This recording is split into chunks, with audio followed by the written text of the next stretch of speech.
So Freunde, heute schauen wir uns nicht 10 Düfte für einen Club, fürs erste Date, für einen Autoscooter oder für einen Kreissaal an, sondern wir gucken uns heute einfach 10 solide Dailies an. Düfte, die einfach immer funktionieren, die man morgens, man hat noch keine Hose an, steht vom Parfumschrank, die man sich aufsprühen kann, die eigentlich bei jedem Wetter und zu jeder Gemütslage passen. Und damit sage ich herzlich willkommen zu diesem neuen Video. Schön, dass ihr wieder da seid. Ich hoffe, es geht euch gut. Mir geht es bombastisch. Ich muss das Video jetzt nochmal neu anfangen, weil gerade hier der Köter reingelaufen ist und das komplette Setup verschoben hat. Hat er noch nie gemacht. Heute schöne Premiere, kurz so vorm Schluss, kurz bevor ich fertig war, alles ruiniert. Außerdem fliegen hier heute die Flugzeuge übers Haus von 7 bis 11. Hier werden wieder die Landebahnen neu gemacht, das ist zweimal im Jahr.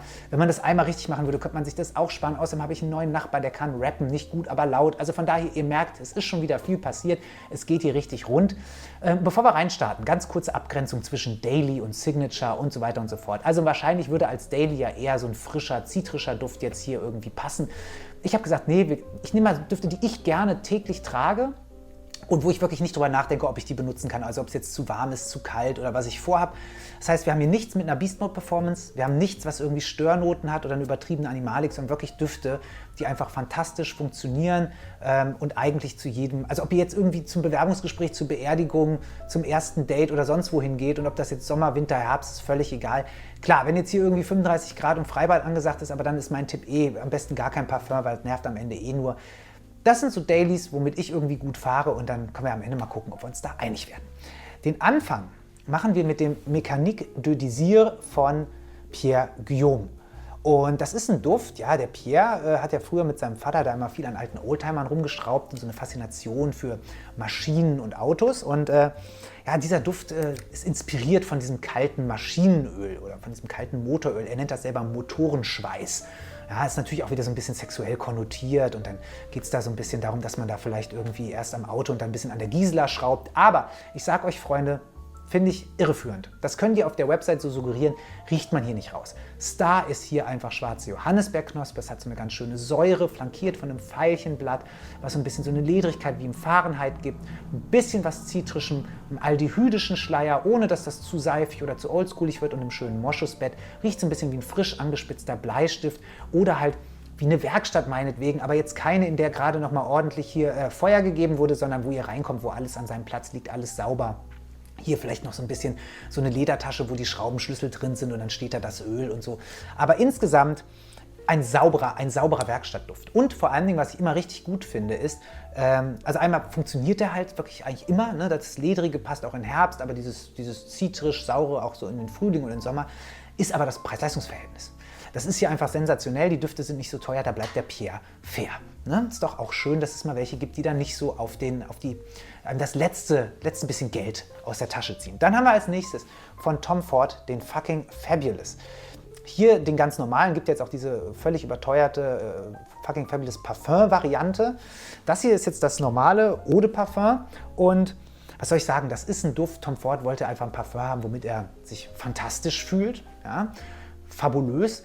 Und da ist das Ding draus geworden und ich finde, davon abgesehen, dass ich diese Flakons, ich liebe ja 30 Milliliter, aber ich finde, die sehen scheiße aus, weil sie sehen einfach so aus wie so Spielzeugparfums, weil die so unten so abgeschnitten sind, ist das ein wahnsinnig erwachsener, toller Duft, in dem keine Note irgendwie raussticht. Da ist ja irgendwie Bittermandel und Lavendel, Muscatella-Salbei, Iris, Leder, Tonkabohne.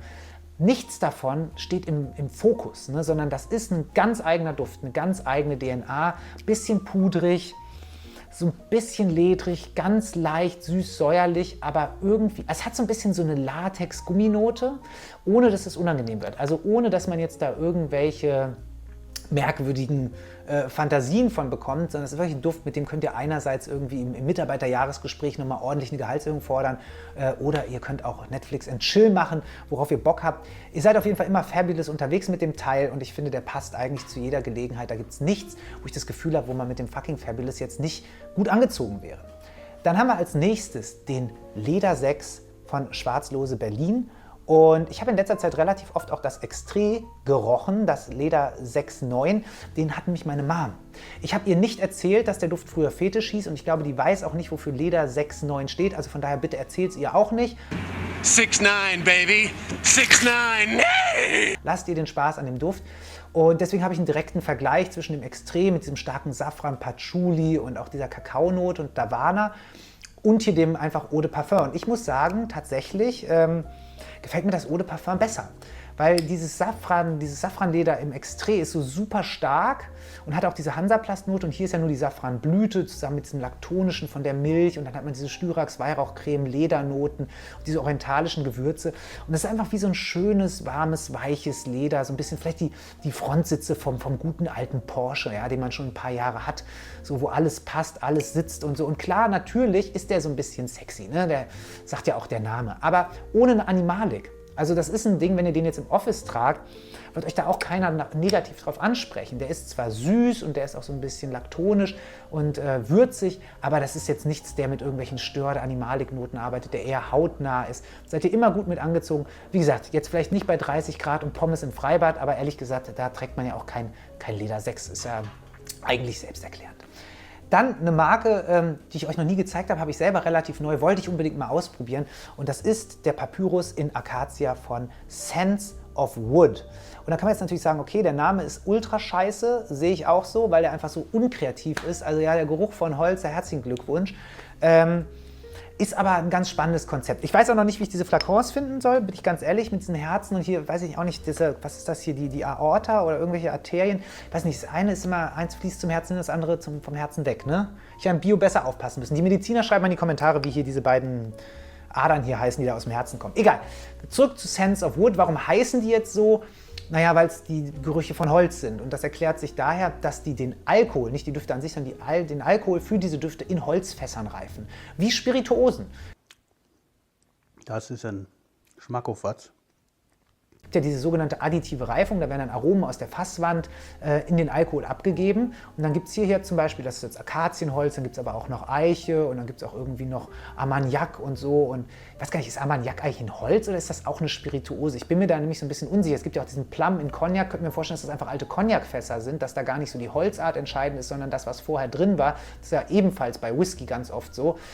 Da müsste ich mich jetzt nochmal schlau machen. Fakt ist, es ist irgendwie unbedenklich. Alkohol desinfiziert ja wisst ihr ja, sonst könnte man ja auch nicht trinken in dem Fall. Und da werden halt der Alkohol für die jeweiligen Düfte wird halt in den entsprechenden Fässern vorgereift. So.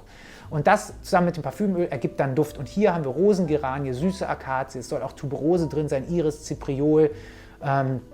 Und ich muss sagen, ja, eine Karotte, Sternanis. Ich will euch die Noten gar nicht runterbeten, weil das riecht man hier alles nicht raus. Ich bin ein großer Fan von Tuberose. Ich hätte mich gefreut, wenn hier mehr Tuberose drin ist. Das ist in erster Linie, ist das wirklich ein süßer Duft, ein holziger Duft. Auch vielleicht ein bisschen pudrig, aber gerade so dieses Blumige, was sonst eine Tuberose hat, auch dieses Fleischige habe ich hier gar nicht, hält sich sehr zurück, hat eher eine Busi-Note und ich glaube, das liegt an dieser Vorreifung in den Fässern. Da könnte ich mir schon gut vorstellen, dass das was damit zu tun hat, dass man hier bei diesem Duft halt diese, ja, so ein bisschen so eine alkoholische Note wie von so einer guten Spirituose bekommt. Ist wie gesagt ein Holzduft, aber der ist so hautnah und so körpernah, dass der auch bei wärmeren Temperaturen, gerade im Sommer abends, wunderbar geht. Dann haben wir hier den Masque Ravageur von Frédéric Malle oder beziehungsweise von Maurice Roussel. Ne? Und was soll ich sagen, ne? Frédéric Malle kennt man, ist ja so ein bisschen bekannt geworden dadurch, dass er der Verlag der Parfümeure ist, weil der Erste, der die Namen der Parfümeure groß vorne drauf geschrieben hat und denen quasi eine Bühne gegeben hat. Und hier mit dem Masque Ravageur haben wir jetzt einen echten Klassiker. Ich glaube, der ist schon, wie alt ist der denn? Ist der von 1999 oder von 2000? Der hat doch locker schon 25 Jahre auf dem Buckel. Ist der bestverkaufte Duft. Und daran merkt man erstmal, wir haben ja letztens in einem Video darüber gesprochen, dass immer neue Marken kommen mit immer den gleichen Düften. Das ist ein super alter Duft so gesehen. Das ist ein richtiger Classic oder ein Modern Classic vielleicht. Und der funktioniert immer noch so gut und der ist so ungeschlagen. Ihr habt hier einmal dieses tolle, würzige Zimt-Lavendel-Opening mit diesen Zitrusnoten und dann hat man halt diese wirklich warm, weiche Moschus-Fluff-Bank darunter. Und das ist ja auch das, was den Duft ausmacht. Manche sagen ja auch, der wäre so ein bisschen animalisch, ein bisschen schwitzig. Das kann ich so nicht unterschreiben. Der hat vielleicht so ein bisschen was Hautmäßiges und so einen Hautton, ne? Aber nie unangenehm. Ich habe den so oft tatsächlich einfach schon auch auf der Arbeit getragen und es ist einfach ein Duft, der regelmäßig wirklich gut ankommt und der nicht offensive ist, weil er auch nicht so laut ist. Und wie gesagt, der ist nicht umsonst, ist der so gut verkauft. Und wenn ihr wirklich ein echtes Original mal probieren wollt, ist absolut Unisex. Also ne, auch als Dame darf man sich da gerne rantrauen. Finde ich ein wahnsinnig, wahnsinnig schönes Ding. Geht eigentlich immer. Was auch wirklich gut funktioniert, ist der Liquid Gold von Liquid Imagine. Und naja, da ist so ein bisschen, ich würde sagen, der Name Liquid Gold, die Farbe vom Flakon, die ominöse Solarnote, die da drin ist, das alles soll uns ja schon in so eine gewisse Richtung drängen. Das suggeriert ja, dass das ein sehr sonniger, goldener Duft ist. Und ich muss sagen, der hat relativ viele Parallelen zum Ganymed. Einmal hat er auch so eine Safran-Mandarine-Kombi und unten dann dieses, was ein Ganymed hat ja auch so diese Aroma-Chemicals. Ich glaube, baut ja auf diesem Akigala-Wood auf und hier hat man dann das Georgie-Wood und Ambrofix. Also von daher auch diese so sehr molekulare Basis ist hier auch ähnlich. Allerdings unterscheidet sich dann die Herznote. Da, wo der Ganymed wirklich so ein abstrakter, kalter, unterkühlter, synthetischer Duft ist, ist der hier, da passt der Name Liquid Gold, wirklich eher warm. Ich will nicht sagen, dass das ein ambrierter Duft ist. Ne? Also es ist jetzt nichts, was jetzt bei warmem Wetter nicht funktioniert, sondern mit warm eher so von der Duft-DNA. Der Ganymed ist ja wirklich einfach Minusgrade und eiskalter Weltraum. Und das hier ist vielleicht eher so die Sonne, die im Meer versinkt. Das ist ein ganz warmer, schöner Duft, ohne dass der jetzt zu schwer wird. Dadurch ist immer noch genug Frische durch Orangenblüte, durch Jasmin und halt durch diese Mandarine. Ist ein ganz tolles Release, hält auch sehr gut, müsst ihr auf jeden Fall mal ausprobieren. Finde ich, ist ein Duft, den man eigentlich immer wieder, kann immer blind zugreifen, wenn einem sonst nichts Besseres einfällt. Dann haben wir von Nishane den Credo. Und das ist wirklich ein Duft, den habe ich auch wieder so ein bisschen selber wiederentdeckt in meiner Sammlung, habe ich lange nicht in die Hand genommen. Und das ist schade, das ist eigentlich so ein bisschen ein nischigerer Oud Wood. Und ja, man kann dem fast was mineralisch, bisschen steinig, muffiges nachsagen, wenn man unbedingt will, was daran liegt, dass diese Kardamom-Pfeffer-Kombi im Opening komplett unsüß ist.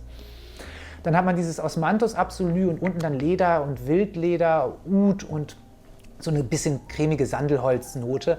Aber was hier wirklich überwiegt, ist dieses Mineralische. Ist auch auch hier ist das Oud komisch interpretiert. Es ist durch den Osmanthus eher so ein bisschen fruchtig-ledrig. Aber mit fruchtig meine ich jetzt nicht, dass ihr das Gefühl habt, das wäre so ein Fruchtlederduft, sondern das hat einfach nur so eine gewisse, ja, es ist so ein bisschen saftiger, es ist nicht ganz so staubtrocken, aber es trifft auf diese trockenen Noten von diesem Kardamom. Ne? Also es hat schon was Mineralisches, aber trotzdem hat es auch so eine gewisse, ja, keine Süße, sondern eine Fruchtigkeit. Eigentlich sowas, was man vielleicht auch bei so einem Weißwein kennt. Also nicht, dass der eine Weinnote hat, aber da kennt ihr das ja vielleicht, dass ein Wein fruchtig und mineralisch zugleich ist, aber nicht süß, sondern gleichzeitig irgendwie trocken. Und so ungefähr kann man sich diesen Credo von Nishane vorstellen. Ist ein sehr, sehr ernsthafter, toller Duft. Passt eigentlich auch zu jeder Gelegenheit. Ist halt nicht so ein wahnsinnig witziger Duft. Ne? Ist schon sehr, sehr spaßbefreit. Ist schon ein sehr ernstes Ding. Dann haben wir von Otop den Air Oud. Und der heißt ja Air Oud, weil da ist ein Luftakkord und Oud drin. Ja, Luftakkord ist ähnlich wie die Solarnote, natürlich so ein bisschen mit Vorsicht zu genießen. Und das ist in erster Linie ein Orangenblütenduft. Und der gibt mir, also ich finde den sehr frisch, synthetisch und der gibt mir auch sowas von so einer typischen Seife, muss man sagen. Nicht so eine Oldschool-Aldehyd-Seife, sondern wirklich, wenn ihr euch so ein gutes Stück Seife, Handseife einfach kauft. Klar, da ist auch noch so Zypriol und grüne Noten und auch, es soll ja auch Reiskleie und so drin sein. Im Endeffekt, was ich hieran eigentlich ganz schön finde, ist, dass der sowas frisch, sauberes, seifiges mit so einer gewissen Balsamik von dem Oud zusammenbringt, was das so erdet. Ne? Also einerseits ist der so luftig, hell, strahlend, frisch und auf der anderen Seite hat er aber auch was Erdiges, irgendwas, was so ein bisschen, ja, trotzdem dem eine gewisse Bodenständigkeit gibt. Ne? Also der ist jetzt auch nicht so übersüß, sondern halt eher auf der frischen Seite. Wobei diese Orangenblütennote muss man schon mögen, sonst wird man mit dem Teil hier vermutlich nicht so richtig warm.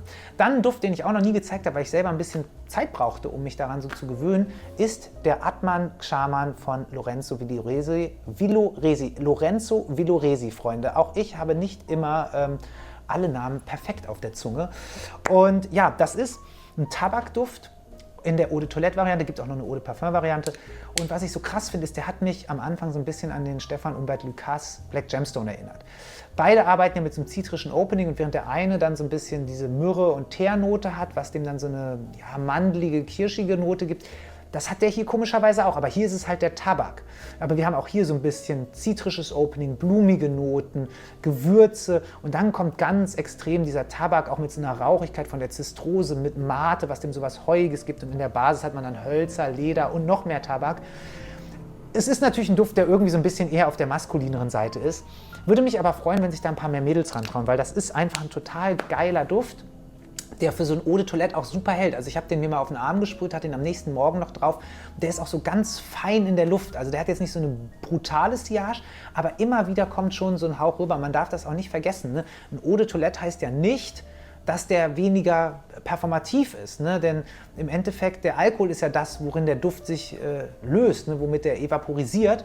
Und da der Alkoholanteil ja bei einem Eau de Toilette höher ist, ist eigentlich, also ein Extrait hält meistens länger, aber strahlt gar nicht so stark. Und der hier hat schon eine schöne Aura, ohne dass das unangenehm wird. Prinzipiell, tendenziell vielleicht natürlich eher Richtung Frühling, Herbst, auch wieder nichts für den Hochsommer, aber das ist einfach ein eleganter Duft, mit dem ihr immer gut angezogen seid. Wollte ich euch an der Stelle nicht vorenthalten. Und zu guter Letzt haben wir von Boadicea The Victorious, den Harmonious, habe ich euch schon mal erzählt, die Story, ne? Boadicea, diese keltische Widerstandskämpferin, die alles war nur nicht erfolgreich, sind zigtausend Leute gestorben, sie auch, hat gar nichts gebracht. Diese Flaschen hier, das ist ja auch alles irgendwie handgemacht mit diesen keltischen Symbolen, ist von irgendeinem englischen Starfriseur gegründet worden, diese Marke. Ich finde die nicht so wahnsinnig sympathisch, aber ich muss sagen, gerade der Harmonious ist ein Duft, zu dem ich immer wieder greife. Und das ist für mich so ein bisschen Dior Homme Intense in mehr Unisex. Also klar, es gibt auch viele Mädels, kenne ich auch, die den Dior Homme Intense mögen, gerade für seine Schlichtheit, Simplizität, ne, dass der diese 3 Noten hat, diese Ambretsamen-Schwertlilie und ich weiß gar nicht, was da das dritte ist. Es sind auf jeden Fall, sind im Dior Homme Intense ja zumindest laut Duftpyramide eigentlich auch nur 3 Noten drin. Und hier wird das Ganze so ein bisschen verspielter, ein bisschen exotischer, ein bisschen mehr Würznoten, so eine leichte Busi-Note durch den Cognac. Aber tonangebend sind auch hier Iriswurzel, Ambretsamen, ist auch hier das Ding, eine Ledrigkeit. Aber insgesamt ist der ein bisschen verspielter und halt ein bisschen mehr auf der Unisex-Seite. Also das heißt, Frauen, die sowieso schon den Dior Homme Intense gerne mögen, werden das Teil hier richtig gut finden. Muss eigentlich dazu sagen, man muss diese Lipstick-Iris mögen. Es ist ein Lippenstift, Make-up, Puderquasten, Duft.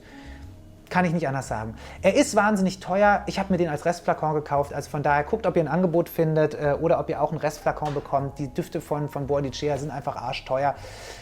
Ob das gerechtfertigt ist, muss jeder für sich selbst entscheiden. Ich kann nur sagen, ich habe den mir, wie gesagt, als Restflakon gekauft, weil ich kriege diese 100 Milliliter eh nicht auf.